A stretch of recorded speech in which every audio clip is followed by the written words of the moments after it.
What up? Hello, what up? Hello. How's Welcome to the SHIRO Show. Welcome to the SHIRO Show. It's SHIRO. Everything's SHIRO. Everything's Show. Everything's all the time, everywhere. Everything all the time. All at good once. Movie. Go rent Saturn. it on Blu-ray. Yeah, it was a good movie. DVD, VHS, Betamax. A little kid Laserdisc. from what is it? Temple of CD. Doom. Short. What is it called? Yeah. Short stack. Short round. Short round. Short stack. Short Short stack. round. Yeah. No, I it was a think good. that was the kid from the Goonies, though. Well, Oh, he's yeah. in that too, exactly. Yeah. He actually is in that too, so he's in the Goonies. Slick shoes. Yeah. No, I need to. Yeah, no, I'm glad he got some good stuff back. But yeah, that movie actually really rocked. I remember I went to Comic-Con last year, and there's like people cosplaying as the Rakuni. Yeah. That was pretty funny. That is funny. Oh yeah, Yeah, Slick Shoes is a good punk band. I am a fan. So who do we got in the chat here? We got Dave Zaney, Scotty Moe, Captain Hawden, Paul Vort. Hey Paul, how's it going? Pepetsu. We've seen him a lot lately in the chats. Tom Fum is tuning in from the UK. Thank you for. It's 11 p.m. his time. So shouts, Dr. Spod, Thanks for staying Retrospectors. up late. Retrospectors over on the East Coast. Shouts, Slow Coin, Double Dime. We're gonna talk about you later because you just announced some interesting news. Dragons of Saturn Gonna is talk here. real bad about you. Yeah, Just we're talk all the crap. We're on gonna there. smack talk, yeah. Yeah, all the dirt coming out, all the harassment, all the time. How's everybody going? Sega Steve just joined us. Awesome. So, and he's up in Washington. I'm starting to know where everybody actually is, and I'm gonna dox them on the show. No, I'm just kidding. We've got Shiro. Yeah, we have their home addresses. We have it all on this paper. This paper Technically- napkin right here. Yeah, technically, gonna if you've bought a Shiro mag, we have your address. If you've joined our Patron, we have your address. Yeah, no, but we promise we won't. We're coming for you. East Coast, Scotty Moe is East Coast. Oh, and he just did this huge Saturn stream last weekend, which was quite impressive. I popped my head in a couple times, but I couldn't really stay because I had stuff with my kids and chores and all sorts of stuff. I wish That I was could really, pop in. I mean, to this do a weekend is awful. 12-hour marathon of Saturn or anything for that matter, I can't believe how empty That's dedication. you must be at the end there, you know. But yeah, no, that's great. Absolutely. Oh, and Danthrax provided a lot of fun facts, so shouts to Danthrax. He's good at that. Such out to the thorax of the Dan. Who is here in chat, by the way, and he can unmute his mic whenever he feels like it.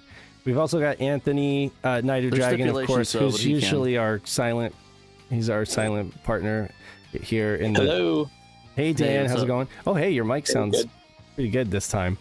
It Okay, that's didn't good. like burn my ears. It's all he got a new mic from all that the stuff. I just use my phone every time. It's just the iPhone mic. Yeah, it's pretty hot. good mic. That iPhone mic's big. And then Chronol is here too as well. So anyway, how you doing, Pat? I mean, aside from you just took a nap, so I imagine you feel pretty refreshed. Yeah, no, it's been a crazy day. Like I woke up today, went to the doctors to get checked up. Everything's good, of course. Mm-hmm. Thank you. So that's all good. Just need to get a generalized blood test to make sure I'm not make sure everything's all good. Went out to start my car and Did it you get died. stabbed for that? For the blood test? You got stabbed? No, that's the. I didn't get that yet. I need to go. It's weird. I really wish out here in America they can do same day stuff, but like, it's like you have to make an appointment to go to a specialized clinic to go get your blood drawn, and then you have to.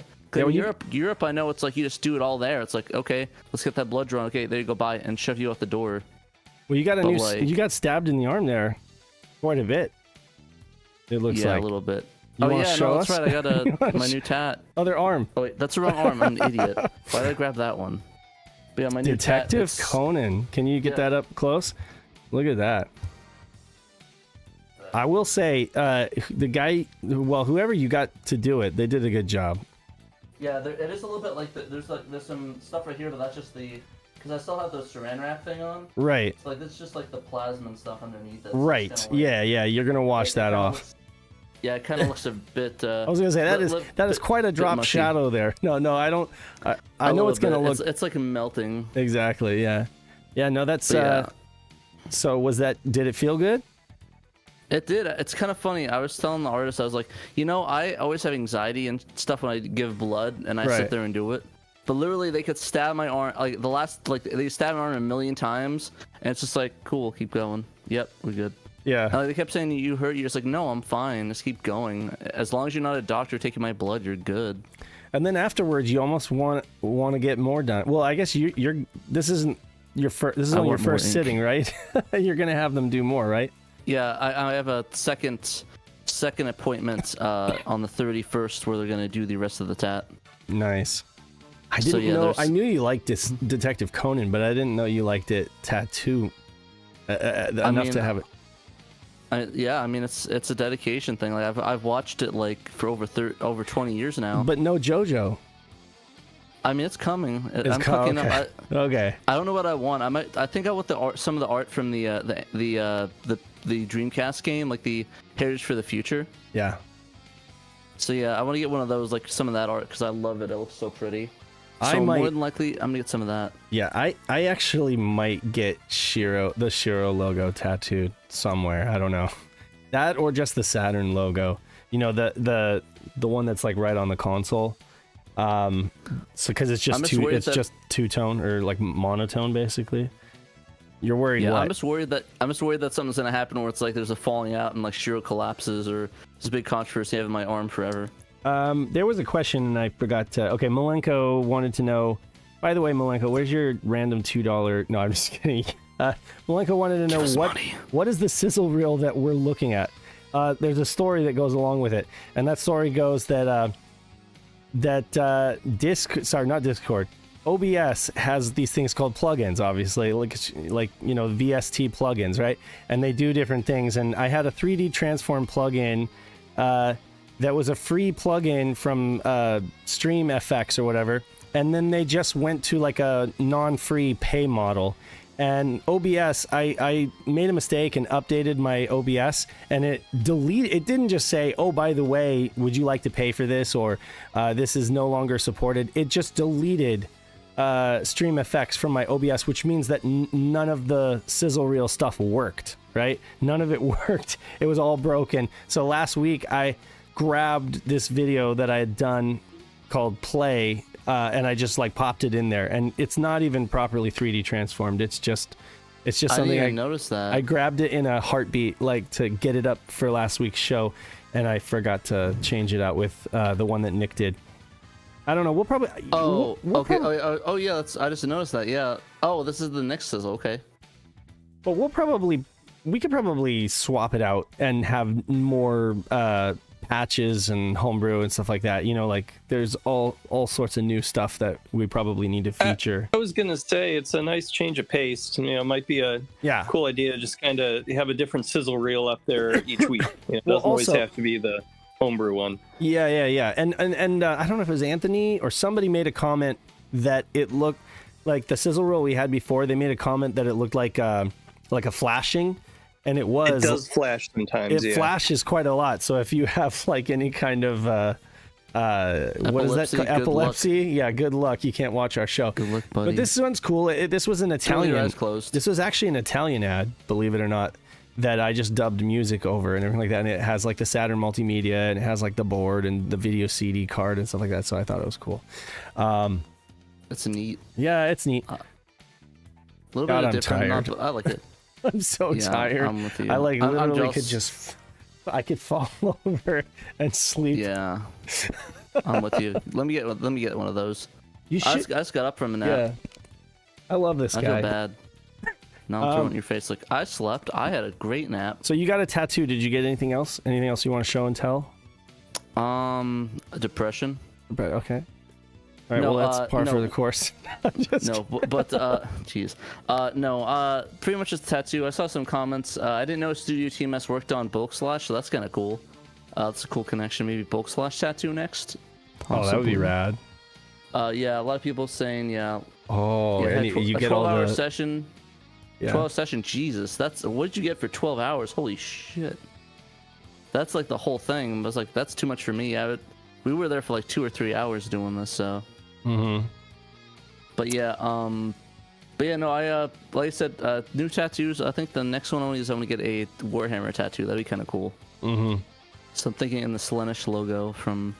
See if I find it. The only thing I'm worried about is that it's very demonic looking. Mm-hmm. So I'm worried. People it'll like will like curse me to Satan for the rest of my life. Yeah. But yeah, this is sort of the tattoo I want to get. I'll see if I can zoom it up. Oh wow. Okay. Wait, what is that from? It's from Warhammer. That okay. That looks like it's from Weapon Lord or something like that. It's from Warhammer. Okay. Yeah, it's the Slaanesh logo. It's like the yeah. So there's 4 gods. There's 4 different gods in Warhammer. There's Nurgle, Zeech, Slaanesh, and then Khorne. Mm-hmm. So they're 4 gods of like they have all different meanings. Like one's slothness, being gluttony. Yeah. Another one's like anger and rage. Another one's like the time, what can be like the future. And the other one, Slaanesh, is the overindulgence. Oh, okay. And stuff. Usually it's more in a sexual connotation, overindulgence, like a very like that way, but like it's all things food, money, just gluttony in general. Is the key on that. So and like I said, I'm afraid that I'm gonna walk into church and I'll burn right up. So it's just I really like the army. I love it. I love Slaanesh. It's one of my favorite gods. So yeah, no, that's don't judge cool. me. That's cool. I know Emily was talking bad about me in the chat, being like, "No, it's like you traitor to the Imperium," and I'm like, and it's like, yeah, I'm a traitor to Imperium. Screw the Imperium. Hate those guys. Yeah. Any Imperium haters in the chat? Let's see some Imperium hate in the chat.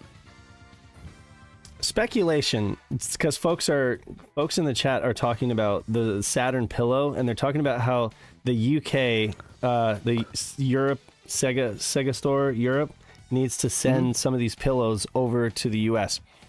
And when I was on when I had the Sega guys on and we were chatting about, like US versus UK, I maybe sounded like an ass, but saying that, well, I always sound like an ass, but my theory was that I think that the UK, because of the dense population or whatever, they had a greater Saturn fandom than we did in the US.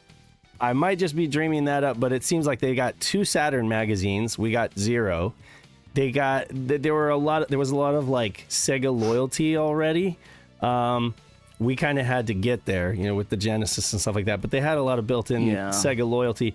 And even now, it's like, look, they've got cool stuff like Sega pillows, and and we have nothing like that over here. So I'm like, you want to tell me that? And of course, James and Dan were like, no, I didn't know a single person who had a Saturn, and I don't think it was any better over here than it was over in the U.S.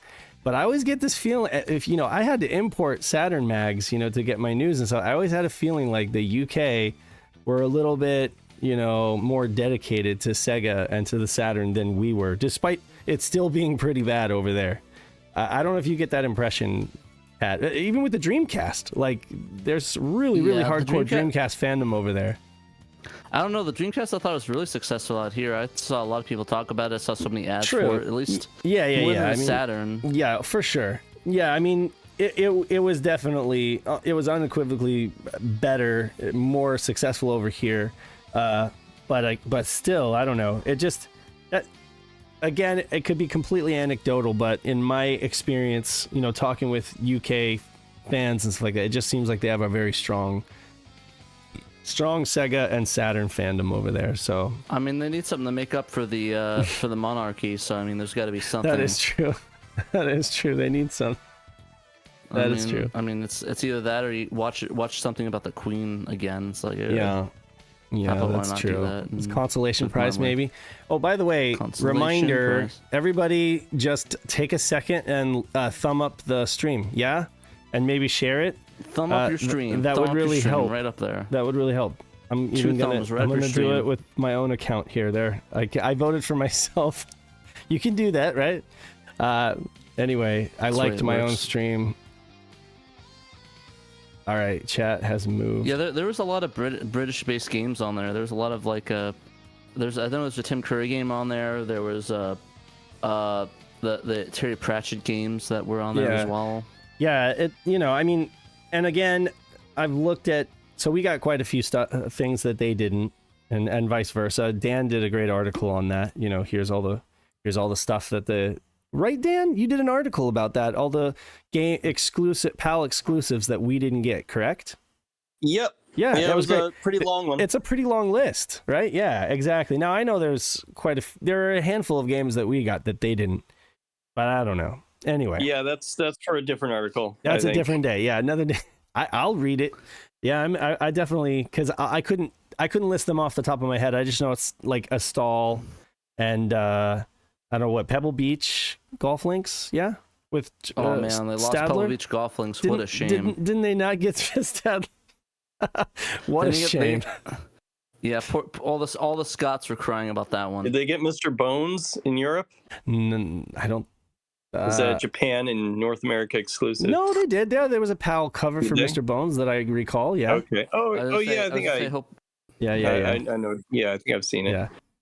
I was gonna say, I really hope they didn't. They were saved from that travesty. Yeah. Well. Right in the garbage can. I picked up something. I actually got something to show and tell. I picked up one of these actually, and Sargon. The box is all transparent. We can't see it. The box is transparent. Isn't that funny? I'm just joking. Look at that. We can see it. Yeah. Expand. It looks holographic. Yeah. So, what does it say? The video game modem. Play your Genesis online. Play your Genesis. This is really cool. Other things too. It's really cool.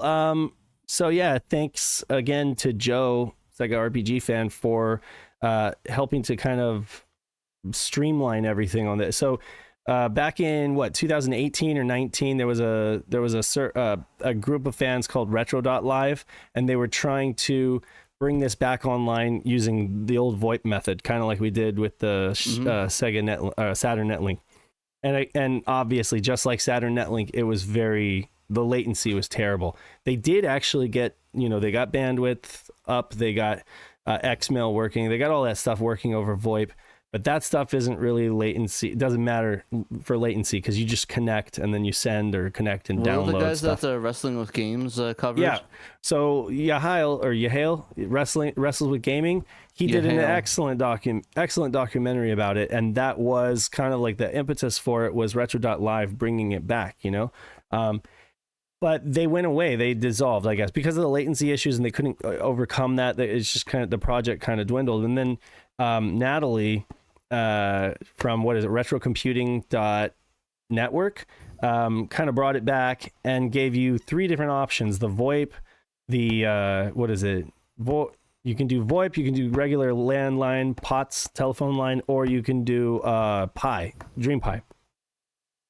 But Joe took it a step further and incorporated or streamlined it into the tunnel. So now you connect with the VoIP, right? But then it just basically hands it over to the tunnel, and then everything gameplay wise is sent through the tunnel. And so that's really cool. I was able so far to get connected using Joe's guide and send and receive email, send messages to their Discord. There's an Expand Discord server, which I can probably we could probably put a link in the description. No competition in the chat. No competition, Dave. So you can actually send messages from your Expand, from your Genesis or your SNES to the Discord via a bot that they have. And then I was able to read the newsletter and stuff like that. I am still looking forward to doing. I'm looking forward to playing like Double Dime or I don't know. Shadow Mask said I haven't played it with anybody yet, but nobody's been available when I've asked, and I get that. It's like it's not as there's a handful of people that are playing, but I think that I just got it, so I haven't had a chance to play with anybody yet. But it's rad. That's one other thing I think Dan brought up in the chat. There's only like a couple games that support it. It's like NBA Jam and Mortal Kombat. There's a crap ton of games. So there's about 14 games that it supported, right?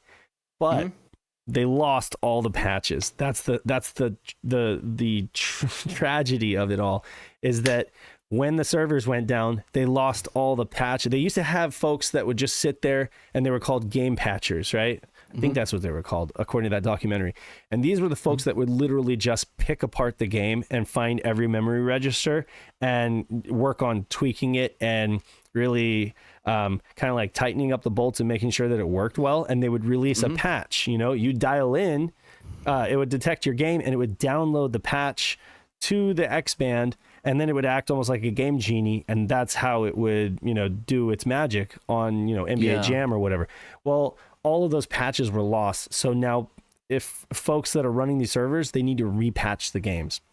So Retro.live, those folks reached out to the actual developers, the dudes from Catapult, who are super nice guys. If you've watched that video, they're actually super nice guys, and they're like, here, we'll give you everything we have, which is, you know, limited because they probably got rid of a few things, but they're like, we'll give you everything we have, and you can, you know, email us and ask us questions, but you're pretty much, it's up to you to repatch these games. So yes, it's kind of slow going, and right now I think you got NBA Jam, Mortal Kombat 2, you got Street Fighter. I think Super Street Fighter is supported, and something else. But there's like a list of 14 games, one, you know, all told. And I mean, aside from that, other games could be patched too, using the same method. It really just comes down to people wanting to do it, you know, figuring out where the number counters and where the button inputs are, you know. But anyway, it's interesting. It's cool. It's another weird little thing of tech that I that I got my hands on. And Knight is kind of mad at me because I overpaid. It's true. I overpaid. I don't recommend that anybody overpay, but I did want to get the box. That's the thing. You got the nice, I was gonna say, you got the nice box with it. I took the L because I wanted the box and the manual and everything, which I've already started reading through and stuff like that. And but easily you could, if you're willing to wait and you play it, you know, you go Mercari or OfferUp or eBay, you can get a cart only for probably $50 or maybe even less. It just depends, you know. So but yeah, so I just got impatient and I overpaid, you know. David. Yeah, so how that's could okay. you? I don't have any regrets though. You know, I've had fun with it already, and I haven't even played anybody. But as soon as Double Dime says, here's what's confirmed to work so far: Mortal Kombat 2, NHL 95, which is awesome, Madden 95, NBA Jam, and Super Street Fighter 2, which is awesome. There's a ton of games that were originally supported on the SNES side, but currently it's only Mario Kart and something else, Mario Kart and maybe Mortal Kombat. Can't remember. Mario Kombat. Yeah, honestly, it might sound like offensive in this podcast, but I might probably get the Super Nintendo one over this Genesis one, to be honest. Well, the Super Nintendo one has better music. It came later, actually. It was I don't disagree. Like, I had to get one for my Genesis because that's like that's the original one, and I don't know personally, but then I also have a Super Nintendo. And I've been thinking about it. It's just they're really expensive, and it is kind of a refinement. The UI was refined, some of the graphics, the elements, the music sounds better, the soundtrack. And that's the cool thing, is you can actually put in a code and access the full soundtrack, you know, like a sound test. And yeah, most of the banging tracks come from the SNES side of things, to be completely honest. There's a few cool ones on the Genesis, but yeah, it's older. It happens. Like I said, it's all good. I'm probably gonna stick with the Saturn, a little bit more range of games on there. So well, that's the other thing too. So Catapult wanted to pitch a server to Sega of America for the Saturn, right?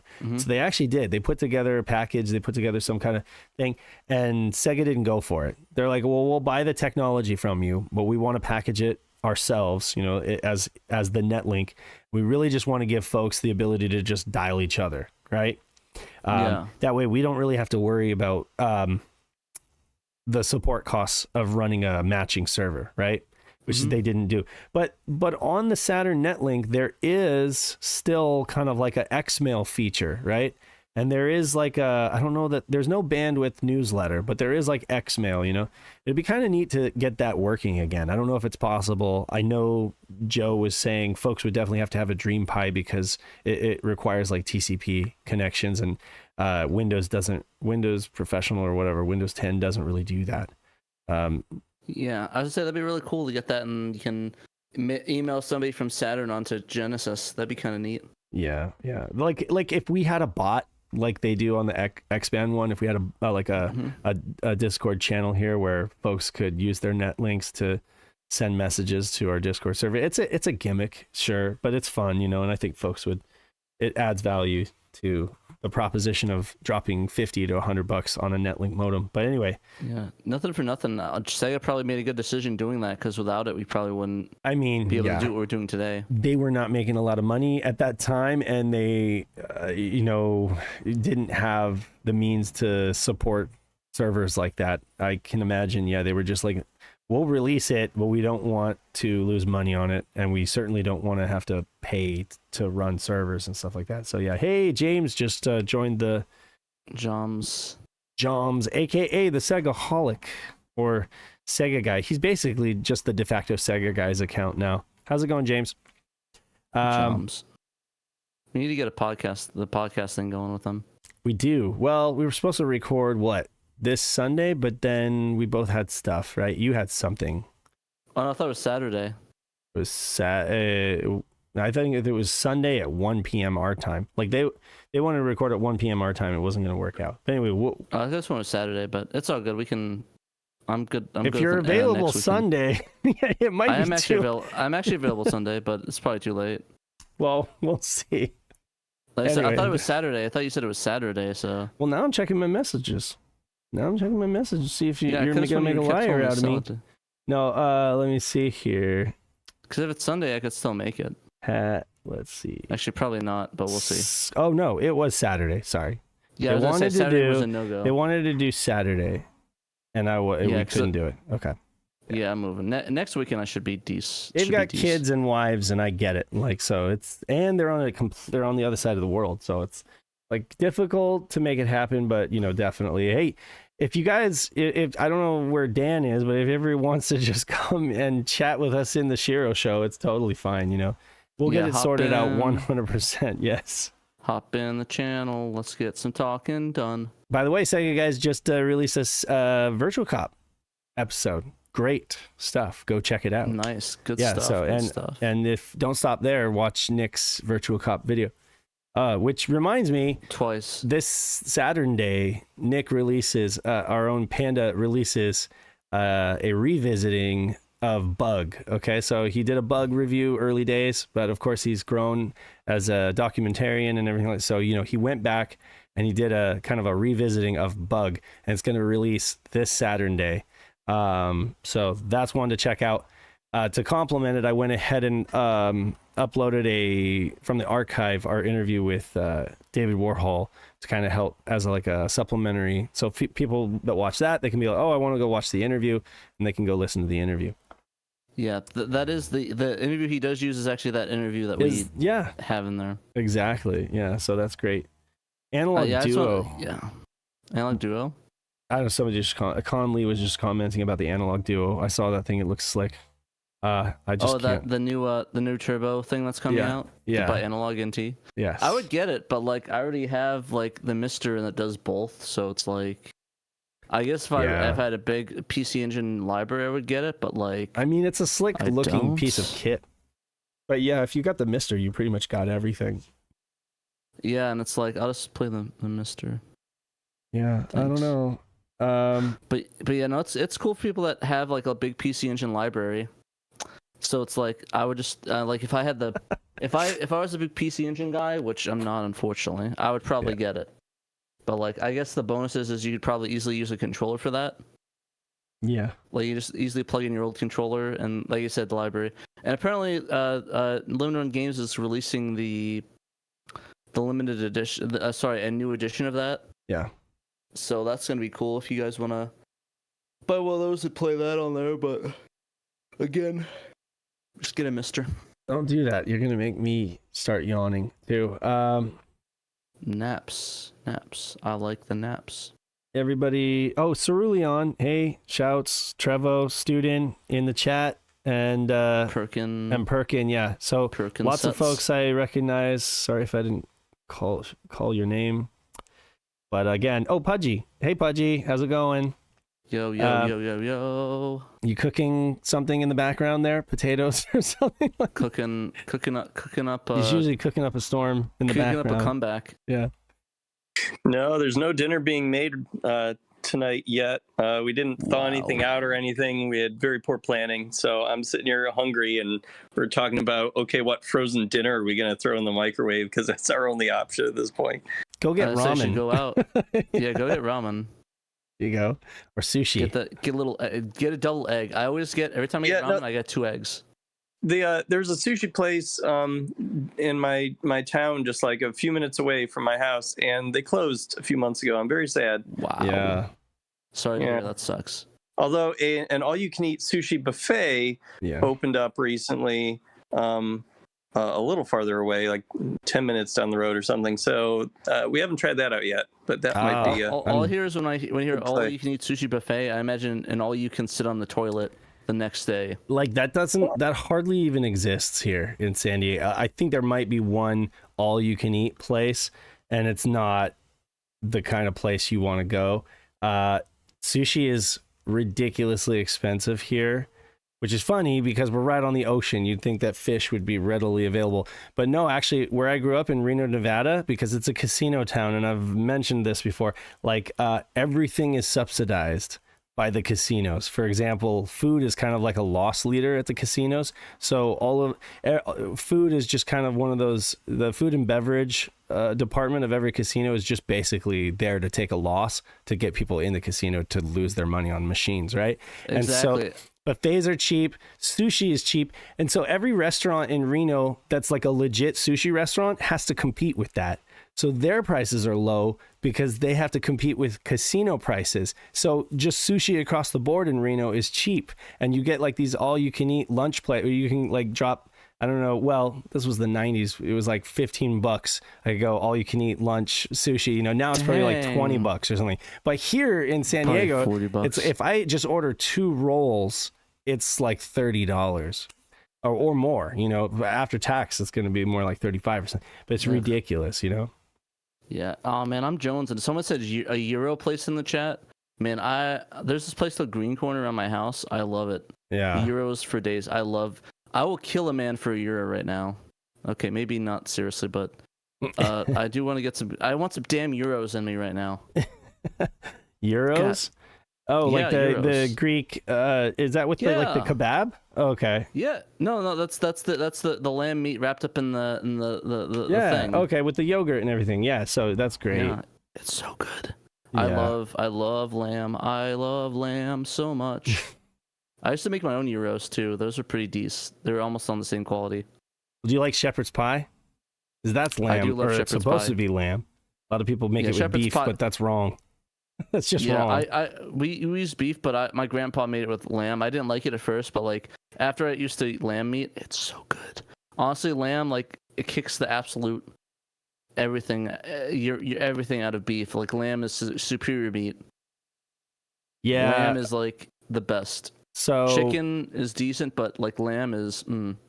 Trevo was talking about help with the Stellar Assault, and yeah, I don't want to say I beat the game, but I finished the game, and I got like the worst ending where they're just kind of like, oh well, I guess they're gonna come back and wipe us out, kind of thing.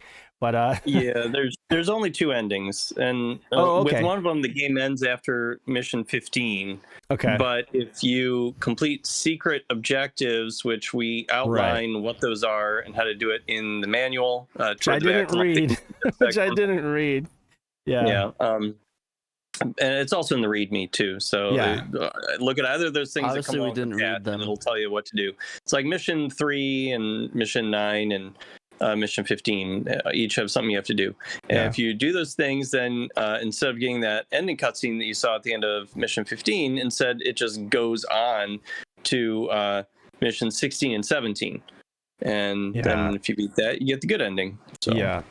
I tried. If you don't, you're screwed. I tried to do some of that stuff, by the way. After the fact, like I looked at the README and I was like, okay, I gotta like take out all these ships first, and then take out the center ship and whatever. Some of those ships, like, okay, so Greg said it perfectly, I think during Pat's stream or whatever. He said like it does not pay to be impatient or to be in a hurry with this game, like some of these levels you're not on a timer and you really just need to, well, some of them you actually are on a timer, but you need to take your time with it, because when you try to like bite off more than you can chew and just get it done really quick, that's where you start really losing shields. And that's what I found, is that I wanted to like finish each level quickly, but that's where you kind of lose some of the stuff that you need to, some of the detail oriented stuff. A pro tip with destroying the capital ships, the battleships in Stellar Assault. Yes. They will die faster if you shoot at the pointy little tips. They have lots of little points, on them. They're very pointy, and they have lots of points. Shoot their nips. If you shoot at the very edge, the very tip of those points, they will pew, pew. blow off. Yes. Yeah, and if you blow up several of the points, it seems to do more damage. It's, I think, a holdover from the 32X version of Stellar Assault, where that's what you had to do to destroy the battleships. You had to blow up the pointy parts that are sticking out. And the B-class ship is like, I don't know, all you guys are recommending it, right? The red ship, because it's just got more firepower. Yeah, I mean, use whichever one you want. I usually use Type A because I like being in a faster ship that shoots faster, but it is a little easier to play Type B because like you can blow most fighters up with one shot. It has a very strong laser on it. But that one where it uses way more ammo, like way more energy. Right. And then the C button, or B or C, I can't remember, does this like area effect thing that like starts big and then it kind of like focuses or something like that. Yeah, it takes up a bunch of. Okay, blast. Okay, so you like focus it and then release, and it goes like automatic fire. Yes, and that uses a ton of energy. You can like destroy a battleship in one shot with that one. So but you have to aim at like the windows. I noticed like on some of those ships, I was just like firing at the ship and it just like, wouldn't die, and then I was like, oh, there's like a little bridge section where like the people might be walking on, or like where there might be like windows in the middle. Yeah, I mean, yeah, toward the end of the game, right? Yeah. They're like in the last mission 15, the last level you played. Yeah, there's like it's kind of like black, and on the inside, you see little white dots inside the black, and yeah, you do have to blow up each section of that to destroy the I forget what they're called, but they're part of the whole graviton lens apparatus. And by the way, was it Perkins asked in chat, is the 32X version on Rails? And the answer is yes and no. There are two modes that you can play the 32X version. You can play it where it is on Rails, and then you're just moving the cursor around to aim at stuff and shoot at stuff while it's flying for you.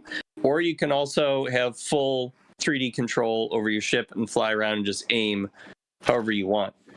So they kind of retain that with Stellar Assault SS on Saturn, where if you are doing the 2-player mode, which is only available with the Type B ship, then one player can fly the ship around. So it's not completely on rails, but it's sort of on rails for player 2, who is just along for the ride and aiming at things and shooting at things while player 1 is flying. Yeah, it's cool. Kind of interesting how they implemented that. Well, it was a lot. I played through like 3 times. First time I died a lot, got better. Then that last time I got the terrible ending. I'm going to play it again inevitably, and it was a lot of fun. And I'm hoping to get like the do those different things in the manual and get the. Y'all want one? The good ending. You want one, Dave? What about you, Dan? You want a chip? Okay. Yes. I told you I'm hungry, and you're sitting here eating chips on stream. What are you doing? Put the bag up. No, I'm just kidding. Oh yeah. Oh shit. Let me get that. You gotta like crunch it on the mic. I'll angle it. I'll angle it. Reach in the bag. Do the crunchy on the mic. I can hear it. I can taste it. No. Okay. I gotta get our Our news Yes. up. Our Yeah, news you got a up, lot of so we can articles talk out this about week. news. I got the news. Doom, doom, boop. We got the Doom, news. doom, doom. So we last time talked about Stellar Assault SS English dub patch released. There's been some We didn't there- talk. We there's didn't talk been about some- the news article. crappy pants people online who don't like dubs and they just need to go crawl back into the hole that they came. Apparently they have a sex tape between me and Shadow Mask. And they so I do. didn't know And that. I mean, that thing is gold right there. I mean, if that goes live, you know, then we're We really gonna literally we can watch start it, an like- OnlyFans. Exactly. We like to watch it every time before the show to celebrate. It's hot. Imagine the money. Imagine the fundage. That no, I'm just kidding. the Yeah. controversy, all the news. Oh, and there. Yeah, I don't even. It's sorry, inside jokes, people. But yeah, no, there's just it. None of this is real. It's just somebody trolling us. I But didn't make a sex tape with Shadow Mask yet. it's just an interesting idea. It's a I very don't wanna interesting rule it idea. I So- don't want to rule it out already. You know, there could be some situations where that might be occurring, but you know. Okay, so this is kind of old news, but in Patrick fashion, I posted it up late. Sorry, Pat. And this was an interview. So we had a bunch of interviews back in like 2018, 2019, even 2020. And they were embedded in podcasts that were like 3 hours long. And to get to them, you'd have to like scrub into like 1.5 hours into the podcast and find this little interview squirreled away, right? But what I decided to do is extract those and re-release them for archival purposes, especially for folks who are doing like documentaries and stuff. They can use this, you know, with permission, of course. They can use content from these interviews, you know, to do documentaries or get information directly from the developers. We had an interview with Dr. Eric Amarez of the Duck Corporation, who did the True Motion Video Codec. Excellent interview that I think Kay and Pat led with Peter as well. You guys got a bunch of great information from Eric, and I think he's even a $3 member of our Malenko. Discord. Oh, yep, random 3. Oh, it's 3 now. It's not the deuce. For every game Silkilus has in mind in his new video. I think that's 3 games. I Okay. started watching it. I don't know why I stopped, but I started watching that video and I stopped watching it last night. Wait, it what wasn't video are anything you bad. talking about? What He video? released another released another fan translation part 2. Oh, okay. I'm behind. Yeah, you just put that up today. Okay. He actually got Stellar Salt in there, so that was cool. I went to. Yeah. I'm behind. I gotta get caught up. Yeah, I literally watched it. It went up like last night, like like around 12 at night. Okay. And I paused it to brush my teeth, and I fell asleep afterwards, and I forgot to finish it. It wasn't a malicious Interesting. thing. I actually did want to watch it. Yeah. I Okay. just- Cool. I just was sleepy Patrick. Well, now I have Yeah, like something. to- Malenko said, he had 3 Malenko projects in there. He had Drift King, which I think he led off with Drift Kings. That's cool. And Yeah. and I think he had a couple of his 2 wrestling games, Fire Pro Wrestling. Yeah, Fire Pro, and then was it the Burning Thunder, or was it Blazing Tornado? Yeah, Blazing Why Tornado. isn't Mel here to talk about his new video? Because honestly, when he's not creating content, he's being a family man. I don't think he has. Family Guy. It was hard to even get him to do podcasts because we had to do it late at night, you know, because he just doesn't like right now. He's just probably, you know, spending time with his family. His daughter plays volleyball very competitively, and he's kind of like a volleyball dad. He's a dad. Takes her around just to gotta all be of a her dad. games and stuff like that. Anyway, so interview archive. Check it out. Very, very good. Awesome. Like this was I'm a geek. I love hardware. I love software. I love middleware. This interview with Eric was actually really insightful, and it's a great listen from beginning to end. I didn't even conduct it. I wasn't a part of the I was taking a hiatus with a new baby at the time, but you guys did a great job interviewing him. Great questions, and you guys should check it out. And subsequently, he's a member of our Discord. I thought that was Emric Ramirez. He literally, people will add him as like, I did that. Yeah. Oh yeah, this that. Just like randomly, it's like okay. Yeah, middleware. That's exactly what True Motion is. It's like the middleware that's used. You like It's like a Q tool Sound. that It's a developers tool. use. It's exactly like Cyber Sound or Q Sound or True Motion or Cinepack. It's a middleware company, and that's just one of them. You know, Cryware. So I say cryware, but I don't know if folks say CRI. If they say cry, CRIware make your or if mother they actually sigh. pronounce it cryware. But anyway, You got to Trekkies would know. better. Trekkies So would know. Cry, baby, cry. Then Make your then mother sigh. so we just uploaded. We just in the second in the series in this archival series is David Warhol, Real Time Associates, the creators of Bug. This is the interview that you guys got to read in the SHIRO magazine, except this one's actually longer.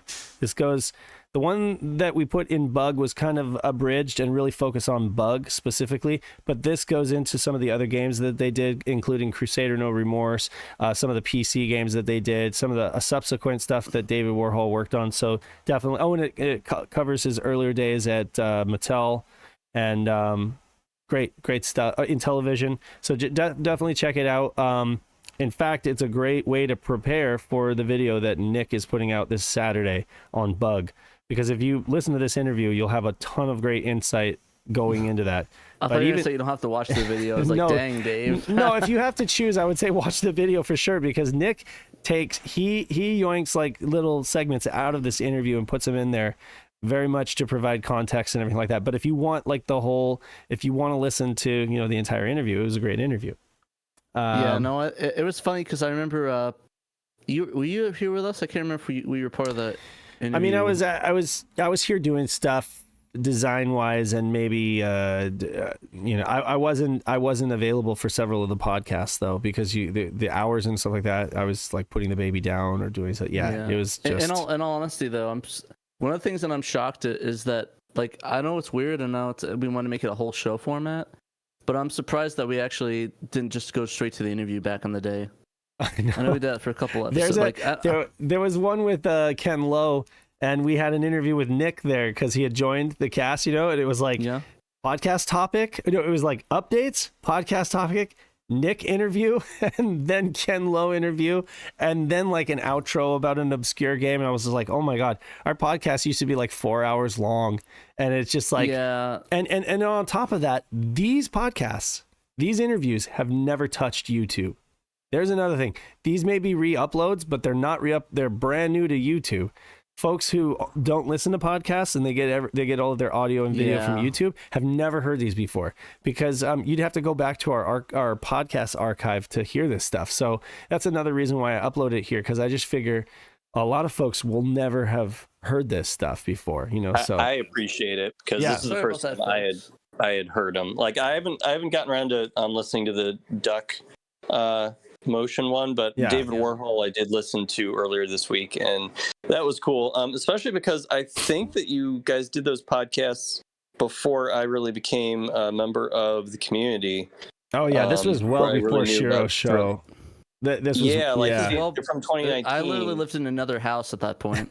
Hey, you know what? I think you and I think Greg, I think a bunch of people will love the interview with Eric, Duck Corp, because he worked in Japan. Like they actually had him come over to Japan, and they really like he has fun stories about going out to restaurants with his Japanese coworkers and them giving him a hard time and stuff.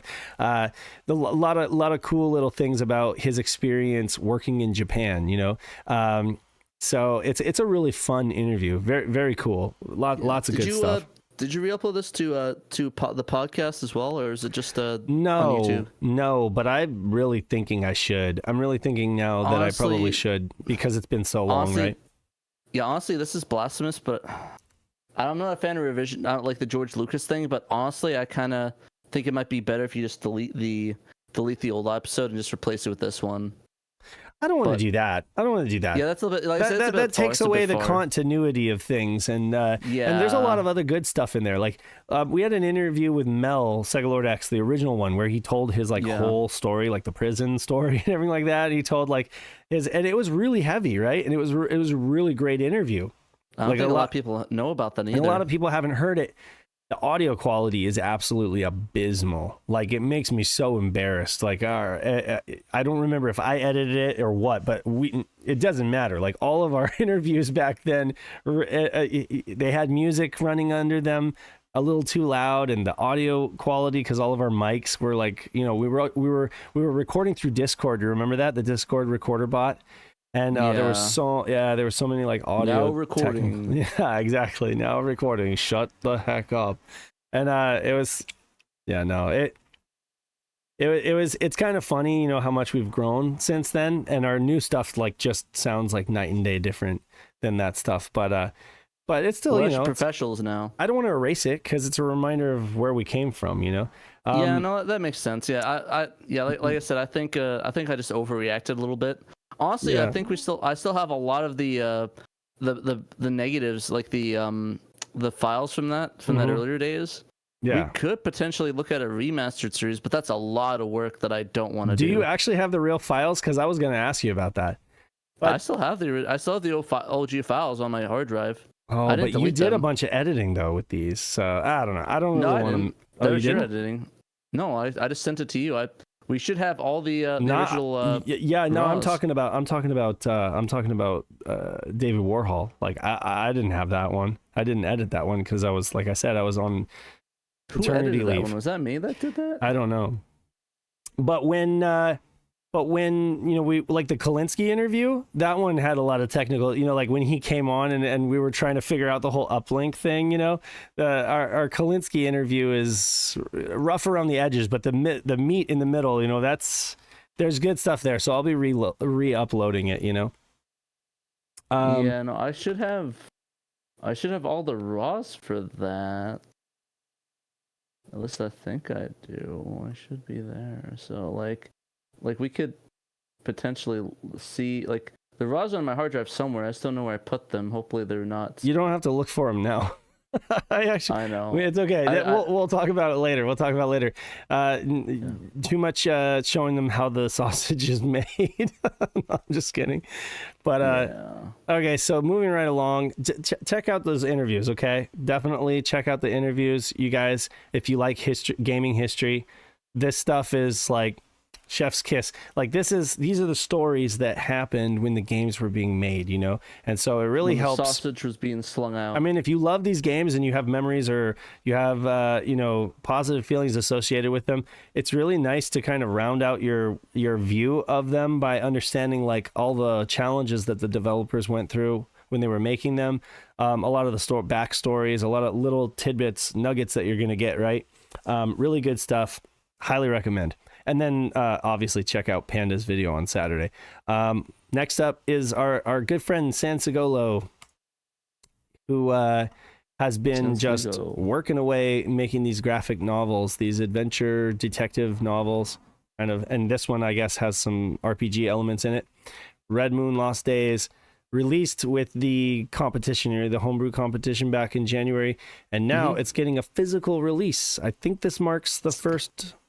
So this is technically, this is like quite legitimately the first physical commercial Saturn homebrew release, yeah? Yeah.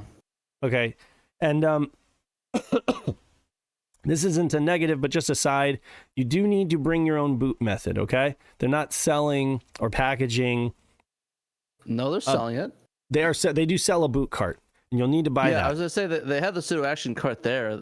Yeah. Yeah. It's just, well, there's a disclaimer. Let me just go to the site. Let me go to the thing. So it's $24.99, okay, for the game, and what you get is the jewel case, manual, 2 discs, and the artwork, right? And then if you don't have a boot method, you can buy I don't know, a pseudo cart from them, right? Yeah. A lot of folks have a boot method though, I imagine. So definitely this right here is. If you love homebrew, if you want to see the scene grow, I mean, like, this is awesome. Like, this is a way that you can quite literally, probably the best way you can support Sansagolo, right? I mean, I'm sure that folks have offered to donate to him, or, you know, like, you can download his stuff and you can compliment him, but like, by buying this game, you are literally supporting what he's doing, right? And supporting what Team Neuromage is doing. And, you know, maybe Xenos Interactive, you know, maybe Starlight. Wait, not Starlight, Starlane. Yeah, Starlane. Maybe they can get, you know, when they finish their game, they can hook up with these guys and maybe sell one of theirs as well. You know, maybe we'll see a release of Cube Cat. That would be really fantastic. I'd be down. I would be so down. Yeah. But yeah, no, it's so cool. I like it. And like I said, I think the biggest thing that stopped us from doing is that we'd have to, you know, figure out a way to do something like that, like add the pseudo Saturn card. So I think as long as it's disclosed that that's the case, it's not too bad. But yeah, I've actually thought about doing this with Shiro, like using because how there's those places that'll stamp out discs, they'll press discs and they'll do the artwork and everything like that. And as long as I've never used those services because doing like the repro stuff and doing like the customs, I'm using like somebody else's artwork or using like patched game images is kind of iffy. Like I don't want to be like trying. And there's some folks out there that have no shame and they do it anyway, right? Like there's companies out there that they use those CD pressing plants and they press, reproductions, right? Bootlegs. Which that's very bad. I don't think that I don't think highly of that at all. But using those kind of services for this, and maybe doing like release of a homebrew title or something like that, I think is actually we definitely have some money in the bank to do it. Yeah, it's a really cool idea. And, I've definitely, for full disclosure, like Pat and I have talked about it, like a Shiro Studios kind of situation, where I kind of want it to be a thing. Yeah, it'd be cool. I mean, we could even do it like I don't know. It's definitely up here, like on my mind all the time, But I mean, I'm, kudos to Retro Room Games for doing it first and getting the ball rolling. Cause this is something that we've seen in the Dreamcast scene for a decade, more than a decade, for at least over a decade. I want to say, like you've had access to Dreamcast homebrew commercial releases in some form or another. And this is literally like, the tip of the iceberg, hopefully for Saturn. Funny how that works, right? That it's the older console that, the newer console that gets all this support, and it took this long all the just love, to get the Saturn just gets the biggest thing. Yeah. But yeah, like I said, I think it'd be kind of fun. I would love to do something like that, like maybe like a CubeCat long box, maybe. Yeah. A CubeCat long box would be fantastic. I know someone out there has already ripped my artwork from the article and made a long box of it, but I would do it better. I pretty much promise you I would. I've talked to Seven Shades and he's not opposed to that idea at all. He's just not there yet. He says the game's not ready. And I love that. I respect that. He'll put it out when he's ready. He'll put it out when he feels like it's actually a finished product. Hey, you want some fun fact though? CubeCat was like the only thing that really ran with the Saturn Mister when it first launched. Is that right? Yeah. Yeah, that was like the first game that worked. It's so weird. I would love to see like an extended version of that Fran Matsuzaka's what was it? Bridget Bishop. Like I'd love to see like an extended version of that with multiple levels or multiple little locales. Maybe she goes to the park, maybe she gets locked in a museum at night or something. I don't know. It'd be neat, but I can dream, talk out of my ass. Speaking of CubeCat, real quick, I don't think we ever brought up on the show. We certainly didn't do a story about it, but a few weeks ago, Seven Shades, the developer of CubeCat, did say over on the Sega Extreme Discord, he gave a little update on CubeCat. I guess he's still working on it, and he showed off that he was able to pull off some kind of trick where the water, you can have items and the CubeCat himself kind of like submerged in the water, and it'll look half transparent, the part of the object that's underwater, and then not transparent, the part that's above the water, so it looks right, looks how you would expect. And you show a little screenshot of it. It looks fantastic. So the box floats up and down in the water, and the portion of the box that's below the water has kind of like a fading gradient that fades into like complete transparency, right? So it looks like the box is kind of like fading into below the water. And as the box goes up and down in the water, it tracks, it's an amazing effect. And it's just another one of those little things that probably took him hours to tinker with to get it right. But that's awesome. I said, he's an artist, he doesn't take credit for being an artist, but you look at the game and you think he's got an artist's eye. I know he has a friend helping him with a lot of the assets, but just the way that it's all implemented and neatly put together, you can definitely tell that he's got an attention to detail. So kudos to Sensagolo and Neuromage Studio and Retro Room Games check it out. $25, you can support a Saturn dev and be a part of history for the very first commercial release. Well, actually, if you count it, the lost, the lost games thing, that might be, because I think wasn't that a patch that made it NTSC compatible? You're talking about but you're okay. Lost and Found. You're talking about Lost and something? Found. So what? How do you categorize that? How do you classify that? I mean, it was released in like little DVD cases, and it was basically just burned discs, right? Yeah. They were not pressed; they were burned CDs, right? So, at what point do you consider it like just a disc with a bunch of prototypes on it or something like that? And I mean, they sold it for money. But I mean, then like I've sold Grandias for money, but I mean, again, like it's like fair. or whatever, what have you. I don't know. This definitely feels like it's different. It's a homebrew game. Yeah, this is the first like homebrew game, so that wins that. So it's a completely original title. It's got the permission of the person who there made you go. That's important too. You got the permission. It's actually endorsed. In fact, you're going to be supporting him because your proceeds aren't just going to some reseller or something like that. Your proceeds are going to obviously pay off the publisher, but a portion of it is royalty is going to go to Sansagolo and Neuromage Studio, and that's really important because that's going to help them continue to make more stuff. So I know it kind of flies in the face of like the patcher scene, the folks that do patching and stuff, because we just talked about this with Greg last week, and he kind of took the same line as a lot of folks in the patching community. There's just this unwritten law that you don't take money for. This is like a thing done for love, and it's just a passion project, and it's supposed to be free. And like I totally get that. I can respect that. Again, you guys are working your butts off. You're working very hard, and I know that there are folks out there that would love to support you if they could.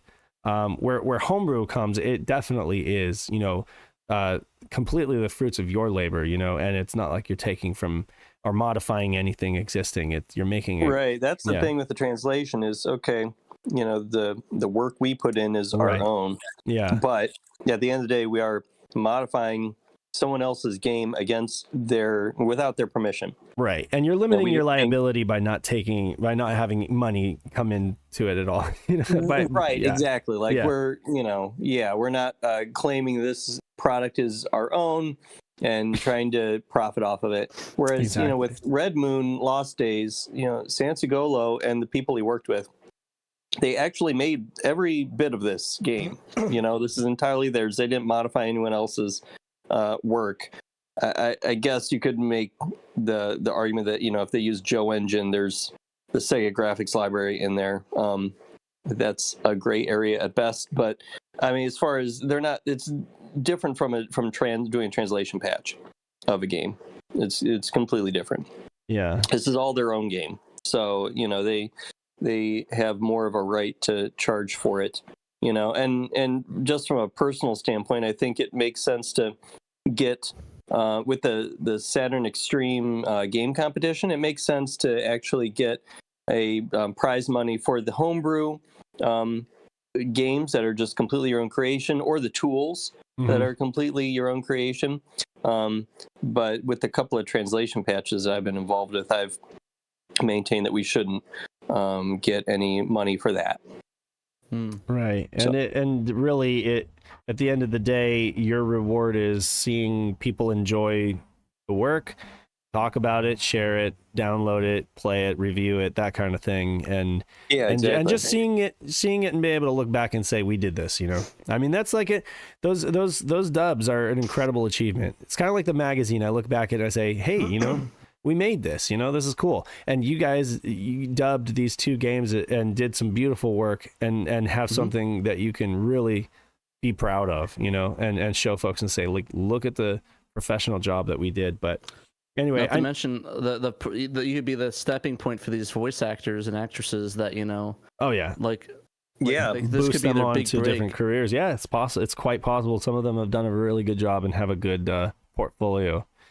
I don't really know that this is news. I just wanted to post an article for SEO, but essentially folks know by now I've been going on and on about how you can get your Saturn online technically. I mean, you are on a line, right? You're not You're not technically online, but you are dialing somebody across the country over a line, right? And so it's semantics. But and you know, the last guide that we made was terrible, and so I kind of helped dial it. That's pun intended. Dial it in a little bit. I dialed it in a little bit and just kind of like got rid of a lot of the fluff and a lot of the extra stuff. Like you could still get it through a link somewhere here, like the history. But essentially it just says, you know, what it is. Get your Saturn online. Here's a video example. Here's all the games that are supported, just straight to the point. And here's a simple diagram that shows you, you know, DreamPi, USB modem, cart, done. You know, that way folks don't like go, whoa, this is just way too scary for me. Click away, you know, because that's what we were worried, is that my last guide was too much. It was just over engineered, and it like included every possible scenario because I wanted to be thorough. But at the same time, I think it kind of, some people would like see the article on Retro RGB and they'd click through and they'd be like, oh hell no, like I can't do this, you know. Oh hell no. When really you can. Like I think Pat waited for a while to get his, and then like you were online in like 5 minutes, I don't know, maybe 15 minutes. Literally, it's like they're like literally I plugged it in. They got the script.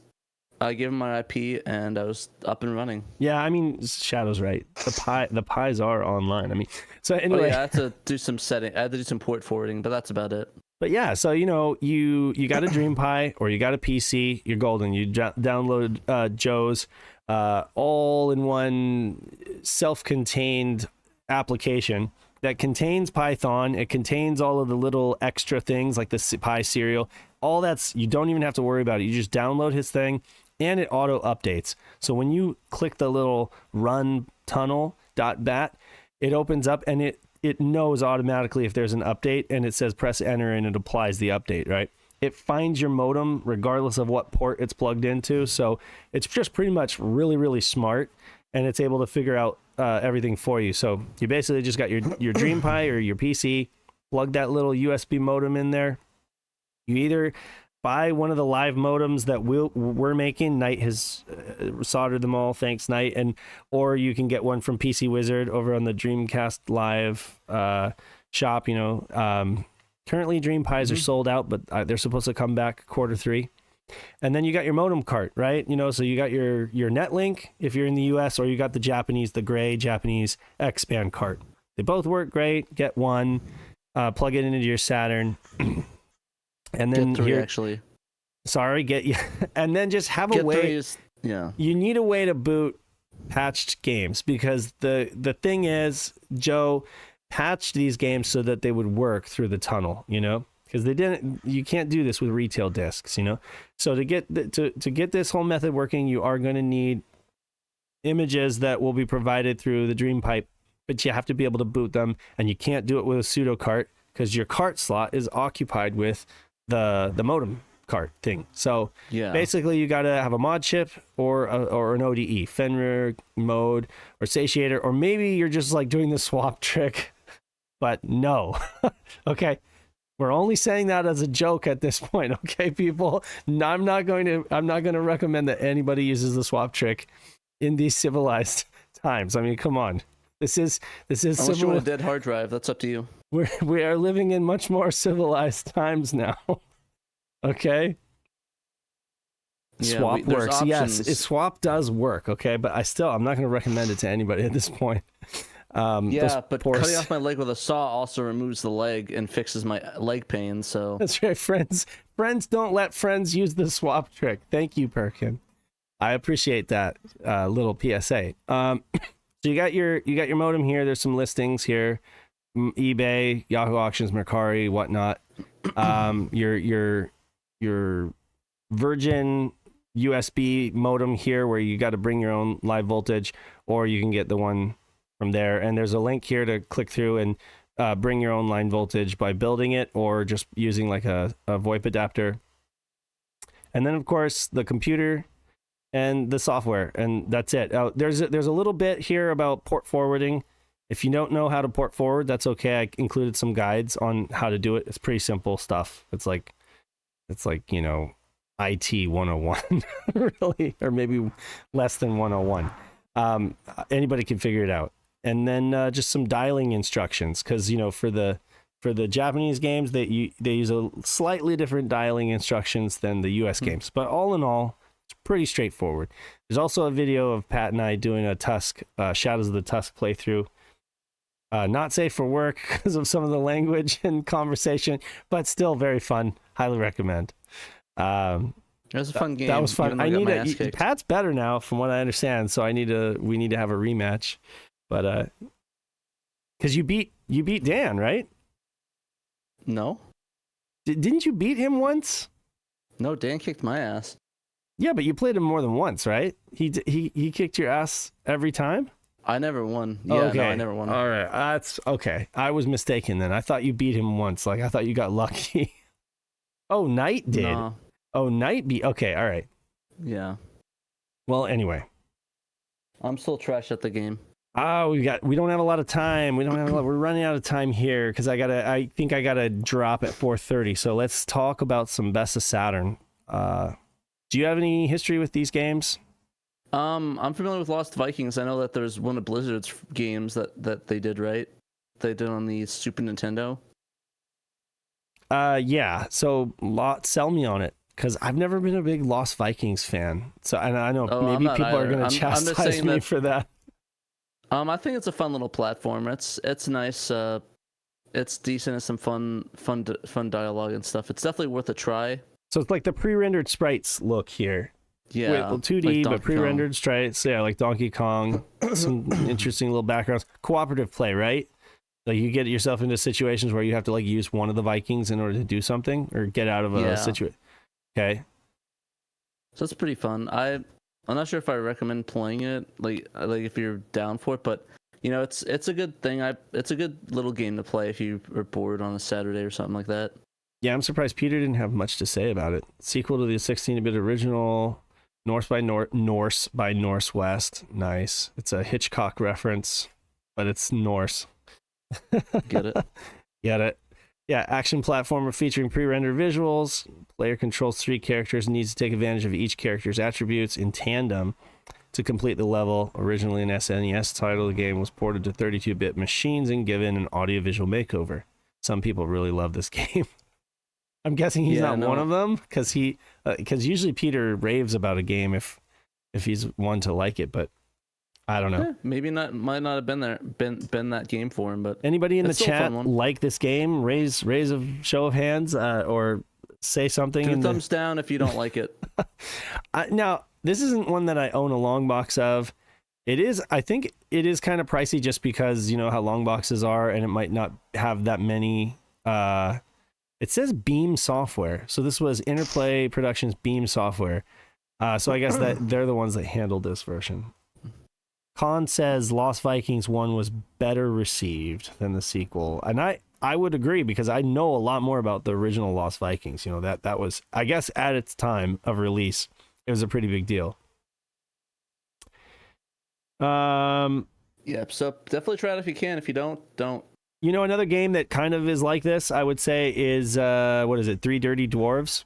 Yeah. And that's more like an action brawler beat 'em up kind of thing, but there are instances where you have like different weapons and you can use different dwarves to do certain things, you know? So that's kind of, you know, one has a baseball bat, one has like a crowbar or something, or a shotgun. Mm-hmm. And so you need to swap using one of the buttons on the controller. You swap through and have like a different dwarf come to the front of the pack and he leads. And so in that way, it's kind of similar, but different team that made it. So interesting. Mm-hmm. And then finally, we got Golden Axe the Duel, which I already pretty much talked about this with Peter on our like games that were on or franchises that were on Genesis that did not I don't know, that transmitted to Saturn with complete utter garbage. Yeah, and we're not great on Saturn. It's not bad, you know. It's not bad. It's kind of benign. It was the word that I would use for this, because if it was like, okay, if this game, here's my review of Golden Axe the Duel. If it was on Jaguar, people would say that it was the best fighting game ever. if Golden Axe to Jaguar fans, I know that is, but accurate. It's so true. Like if this game was on Jaguar or 3DO for that matter, because 3DO didn't have a lot of good. We had like Yu Yu Hakusho and Street Fighter, right? But I mean, please not too. No, fighting games. I'm talking about fighting games. Oh, fighting games. Yeah. Yeah. Oh, we also had Samurai Spirits, right? But I mean, on Saturn, you're in a ball pit of fighting games. So you're in a heaven of fighting games. So like you don't really, this game just comes off as really cool looking graphics, kind of in the vein of what is it? Dungeons and Dragons, Shadows of Mysteria has that same kind of like sprite work. And kind of reminds me of that. Look. What's that game for the Neo Geo? The one that's what was that fighting game? It's like the really bad one. Nakazuya, what was it? There's a couple of them on there. It reminds me of that one. I have to look up. Which one? The fighting game. On what console? Neo Geo. Oh, it reminds you of a fighting game on the Neo Geo. I mean that doesn't narrow it down because no, but I know what you're talking. Yeah, I mean, like, see, that's the other thing. What is the name of that one? So, oh my god, that's a perfect analogy. Neo Geo is another console that has just a plethora of fighting games. You have no end of options of fighting games, which is why on the Neo Geo you have games like this that just kind of are sleepers and folks don't really, there's not much to write home about because they have to stand up against like giants as far as fighting games go, World Heroes. World Heroes, yeah. World Heroes. That's one of those cheap ones, right? To pick up on the AES or whatever. You can pick it up relatively cheap because it's not great compared to everything else. So what I really wanted was a Golden Axe game on the Saturn. That would have been rad, Yeah. And what we got was just a kind of generic fighter with some pretty good sprite work. But I mean, like I'd rather there's a on my top 10 list. Fighters. This would not make my even top 10 list of Saturn fighters. I don't know if it would make my top 20 of Saturn fighters. It wouldn't even make my top 30. Hashtag mid of Saturn. Yeah. So, but I mean, like there's some really cool, obscure Japanese fighters. Like I would recommend Rabbit over this, or Tengai Makio, the fighting game. Like there's some really cool Fight. Yeah, Groove on Fight. There you go. There's Strip Fighter on the Saturn. Oh, Pretty Girl Fighter. Pretty Girl Fighter over Asuka this one. 120. I mean, there's a Love ton. Groove on Fight. How about the one where you're flying? Elan Dori. It's kind of like you're flying dragons, and it's kind of like quasi 3D. There's also like this. There's all those Astra Superstars. Is also kind of like a undersung fight. Strip Fighter on the Saturn? I said it at the same time as Astra Superstars. Yeah. Yes. Why do you keep saying Strip Fighter? I don't know that one. I could have sworn Strip Fighter. Was Strip Fighter in the Saturn? Or was I don't think so. Okay. Yeah, Galaxy Fight is good, and that's of course Neo Geo. And so that's the thing. Galaxy Fight on Neo Geo is middle of the pack because there's so many great stuff on Neo Geo. But Galaxy Fight is solid. It's hard though. It's not easy. You get owned in that. But yeah, so best of again, just highlighting the entire Saturn library over, I don't know what, we've had like 250 of these posts or something crazy like that. There's a lot, yeah. There's a lot. But yeah, so definitely two really fair to middle in games here. Golden Axe the Duel and Norse by Northwest. But these are kind of like the filler. These are the stuff that fills out a lot of people's shelves. Waku Waku 7 is Waku Waku 7 is a great game on the Neo Geo, but the port is a little bit a little chunky, like a little choppy, right? I would rather play it on Neo Geo. Yeah, the thing is that if you want to play a Neo Geo port on Saturn, just play the Neo Geo version. Like even as much as I like Metal Slug is so much more better on the so much more better. So much more better. Mo better. Yeah, the Saturn though, I will say this.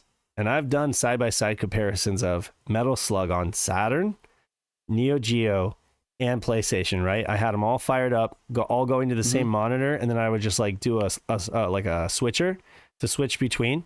I'll say the Saturn has really hot, crisp audio, and the Neo Geo and PlayStation, for some reason, it's a little muddier.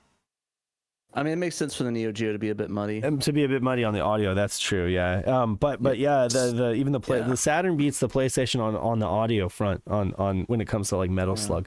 But I don't know. There actually is one game that I actually think is better on the Saturn than the Neo Geo, and that has to be Twinkle Star Sprite. Really? Tell me about that. I know that's not an article, but tell me why you think that.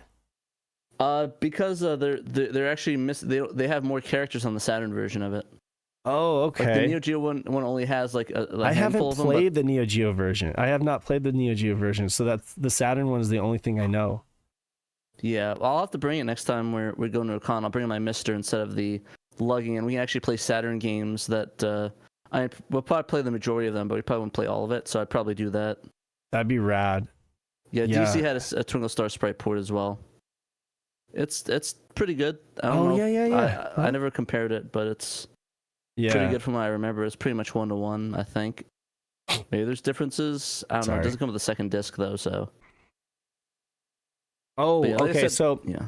well, before we have to bail here and thank our patrons and everything, I want to make an announcement, okay? Because it's not my announcement. It's Slow Coins here, or Double Dime as we call him in our Discord community, has announced a brand new tournament, Sega Rally Championship online tournament happening now. Signups are now. I don't know. Is the roster full? Comment on that, because I don't actually know. But yeah, no. Sega Rally Championship, Netlink tournament happening, and folks are already starting to practice. I know. I think Shadow's doing it. I think. Sorry if I'm speaking for you out of turn, Shadow. And I know a few other folks. Dan's doing it, obviously. Double Dime, obviously, is doing it. And so folks are starting to practice their chops on that desert course or what. I don't know if that's another thing is I don't know if we're doing all 3 courses or what that's going to consist of, but yeah, it's going to be cool. Yeah. Yes. It says, yep, we filled all up, but we can expand to 16 if 8 more are interested. Oh yeah, so if we got 8 more folks with Netlink setups and interested, we can expand the roster. That's so crazy that it's that's filled up already. I mean, this is the one that folks have been waiting for, I think, right? But I almost wonder if it's premature, right? Because it's cool. We can always have like a rematch next. We can make it like an annual thing, right? Rally filled up in an hour. I mean, that just goes to show you like how many folks are excited about playing Rally in a tournament. There you go. So yeah, you best have me on that reserve list for the virtual on tournament. Yeah, Blue says he's no good at Rally, but he's waiting for the virtual on tournament. That's the one that Pat is gonna throw down in. But I got your number, Pat. I got your number with that big blue guy, right? The purple dude. That guy's bullshit. He's like it's kind of like Mortal Kombat when you just sit there and you just do like the crouching kick, the whole time. Yeah. Like I just kind of I just got right up on you and meleeed. And you just you're like, get out of my face, dude. You just kept running towards me. I just couldn't shoot you. I do the same thing. I do the same kind of shit with the Virtua Fighter remix. I come out punching and I'm like ba ba ba ba ba ba ba and like knock the person out. They're just like that's cheap. It is cheap, but like, hey, you know what? If you win, right? If you want to win, that's the way you do it. You got to be cheap to win. Yeah. No one said winning was a beautiful thing. Sometimes you got to cheese to win. Exactly. Panda's got to get on Netlink. For real. Oh, there's like a little lizard in my driveway. Panda's got to get on Netlink. James, Segaholic needs to get on Netlink. He's got like the best score. He had like one of the best scores for the NTSC U version of Sega Rally. But even though he's in the UK, that's the one. Nick, I don't think you have to worry about getting the Netlink, Nick. I think we can. Well, yeah, no. Like once we have them put together, we could probably send him one. But we need to get him on there anyway. And Peter's got to get on Netlink. I was just telling Peter's got everything he needs. He just needs the live modem, I think. And so I was gonna tell Anthony, like we need to try to get Peter one because I'm sure he would love to play. He's in Canada, and there are other folks on our roster that are in Canada, right? I think all the Canadians. Yeah, we've got that's another thing. Knight kind of consolidated our Netlink stuff. So instead of having just a role Netlink roster, we have a room now. We have like a chat room that is locked down. So anybody who gets the setup gets added to that room. and then it's like we can have conversations in there. And I think he divided everybody into like West Coast and East Coast, so that's really efficient. Thank you, Knight. That's the program. That's like that software Hemisphere. Yeah, exactly. Very much more efficient than what I had. But hey, you know, it was broke, so you fixed it. So anyway, yeah, no, I think let's go ahead and let's go ahead and shout our patrons. Yeah, our lovely patrons, of which there are many, and we really appreciate everybody for supporting us. Alrighty, so one shout out: A Murder of Crows, Blue Moon 95, Emerald Nova, Johannes Fetz, Nate Lawrence, Cerillion, Daniel Fredrickson, David Zaney, Derek aka A-Team, Fat Drunk Friend Otaku, Jim Clasher Rank, Justin, Momphis, Normal Guy, Nutrageous, Robert Ramsey, Rowan Dished, Sega Steve, Stoneman, Tanuki Trev, Theron Brown, and Young Money Swee. If you guys want to get shouted out on the podcast, you get back at the $10 and up level. We got some other bonuses besides just getting shouted on the podcast at $10 and up level. Get to like do some things, like get to say like do polls, like give us ideas for Sega, the Sega corners and stuff like that. Mm-hmm. And if you're at the $3 level, you get a lot of good stuff. You got the fan translations, the SHIRO Insider Discord. You got the early fan translation patches. You get early SHIRO content like videos and stuff like that, and Pandemonium videos, which is up right now. If you guys don't want to wait for the bug video, you can look it up right now and watch it. Yeah, and that's what you could do. And yeah. Oh, you get your name in the magazine too. You get your name. At the $1 level too. What happens to your money though? Like, we don't take a cent of it. What we do is we pool it, right? And we use it for the web hosting. We use it for any other expenses for Podbean. We are going to use it for community projects.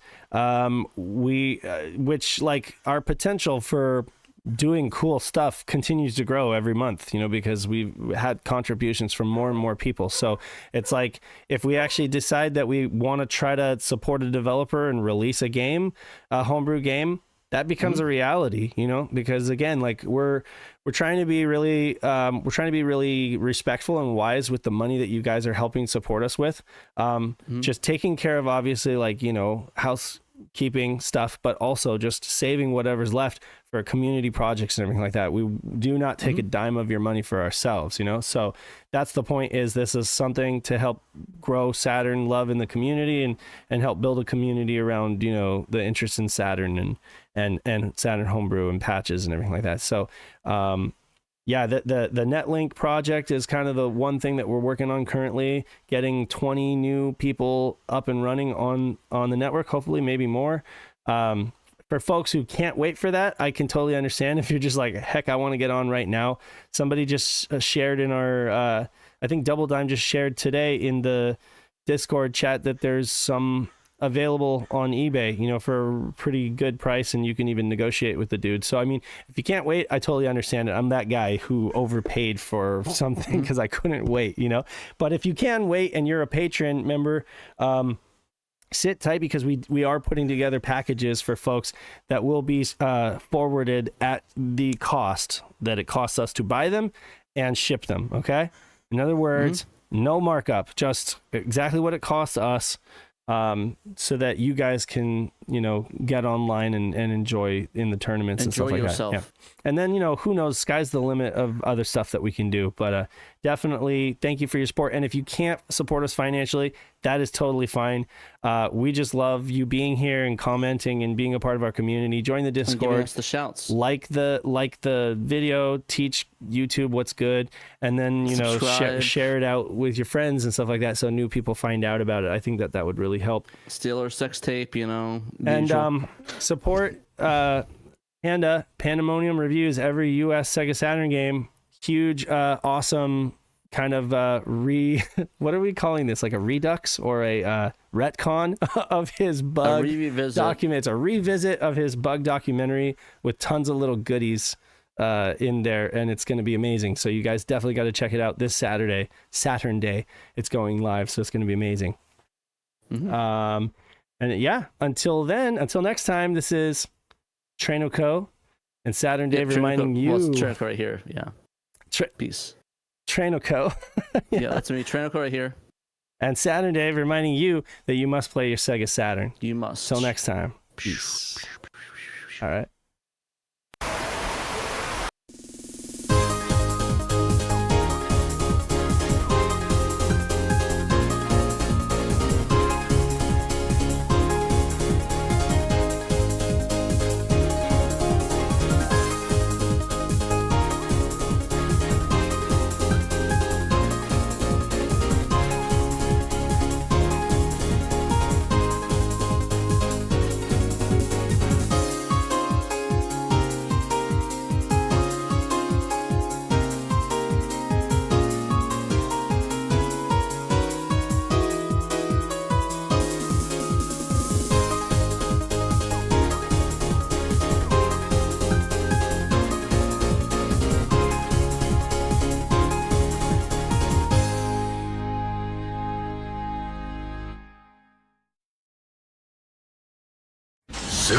SHIRO